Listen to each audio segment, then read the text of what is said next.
એકવાર વિચારી તો જુઓ કે ભગવાન થઈને જેલમાં જન્મવાની સાથે જ પોતાના સગા મા બાપથી અલગ થઈ જવાનું. જ્યારે ગોકુળની અંદર માંડ સમજણા થયા હોય ત્યારે પોતાના પાલક માતા પિતાથી અલગ થઈ જવાનું. જીવનમાં પોતાનો પ્રથમ પ્રેમ રાધા મળવાનો હોય ત્યારે એનાથી અલગ થઈને મથુરાની અંદર પોતાના સગા મામા કંસનો વધ કરી લેવાનો, અને ત્યારે મથુરાની ગાદી મળવાની હોય ત્યારે તે બીજાને આપીને સાંદીપની મુનિના આશ્રમમાં અભ્યાસ માટે જતું રહેવાનું. એ અભ્યાસ પૂર્ણ કરીને જ્યારે સોનાની નગરી દ્વારકા વસાવી અને શાસન કરવાનો સમય આવે ત્યારે એ જ દ્વારકા બલરામને આપીને હસ્તિનાપુરની અંદર જે મહાભારતની શરૂઆત થઈ રહી છે ત્યારે કુરુક્ષેત્રમાં પહોંચી જવાનું. કુરુક્ષેત્રની અંદર પોતાના જ બનાવેલા માનવીઓને એકબીજાનો સંહાર કરતા જોઈને ધર્મની સ્થાપના કરવાની, અને ધર્મની સ્થાપના કર્યા પછી પણ હસતા મોઢે ગાંધારીનો શ્રાપ લેવાનો, અને એ શ્રાપ લીધા પછી પોતાના જ યાદવોને એકબીજાનો વિનાશ કરતા જોવાનો,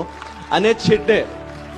પોતે ભગવાન હોવા છતાં પણ એક પારધીના તીરથી સામાન્ય માણસની જેમ મૃત્યુને પ્રાપ્ત કરવાનો, અને છતાં પણ